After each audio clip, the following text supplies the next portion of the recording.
ఈరోజు మనము స్పెషల్గా మీకు ఒక ఐటమ్స్ చూపించబోతున్నా. బోటి ఫ్రై ఎలా చేసుకోవాలనే దాన్ని ఈరోజు మీకు చూపిస్తున్నా. నేను ముందుగా బోటిని ఉడకబెట్టుకోవాలి కాబట్టి మనము కొద్దిగా బాండి తీసుకొని ఆ బాండిలో కాసి నీళ్ళు పోసుకొని పొయ్యి మీద పెట్టిస్తున్నా.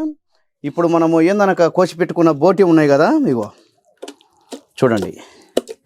ఈ బోటిని ముందుగా నీళ్ళల్లో వేసి ఉడికించుకోవాలి.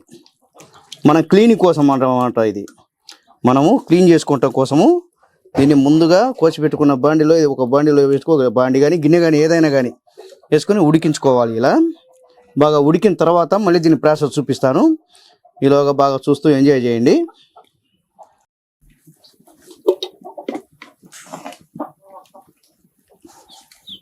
బోటి ఉడికింది.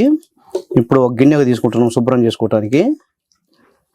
బాగా నీట్గా తీసుకుంటున్నాం.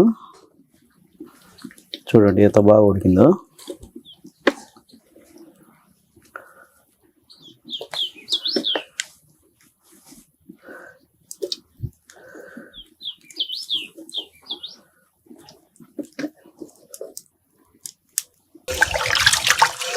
శుభ్రంగా బోటిని క్లీన్ చేసుకుంటున్నాము.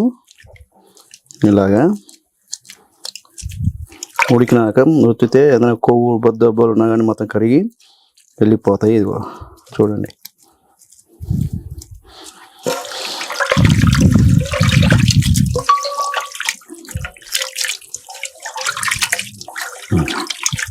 బోటి కూరకు ఇప్పుడు మొత్తము మనం ఐటమ్స్ అన్ని రెడీ చేసి పెట్టుకున్నాక ఇప్పుడు పొయ్యి మీదకి ఎక్కించి కొద్దిగా బాండి వేస్తాను. బాండికి ఎక్కిస్తున్నా, బాండి మీద చేస్తున్నా. దానికోసం ముందుగా నేను కొంచెము ఆయిల్ వేసుకుంటున్నా.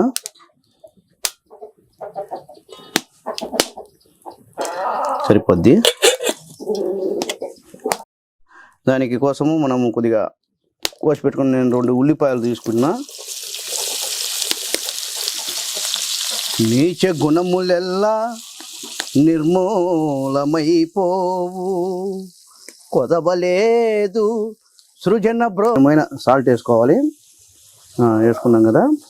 అలాగే ఏమంటే కొంచెం పసుపు, ఒక చెంచా పసుపు వేసుకున్నా. బాగా కలుపుకుందాము.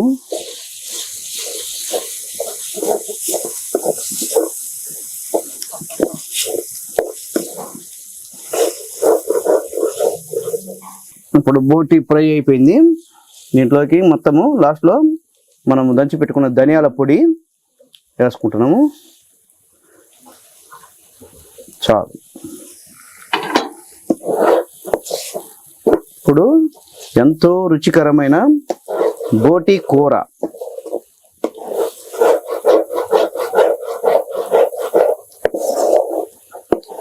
మంచి గుజ్జుగా టేస్టీగా ఉండేలా బోటి కూర చూడండి ఎంత బాగుందో. అది ఇప్పుడు వేస్తున్న పైన లాస్ట్ అన్నమాట. ఇది అయిపోయింది. మరొకసారి తయారు చేసుకునే విధానము. ఫస్ట్ మనము మసాలాలన్నీ కోసి పెట్టుకున్నాం కదా కటింగ్ కోసం. కోసి పెట్టుకున్న మసాలాలన్నీ ముందు బోటి బాగా శుభ్రంగా ఉడికించుకొని దాన్ని శుభ్రంగా క్లీన్ చేసుకోవాలా.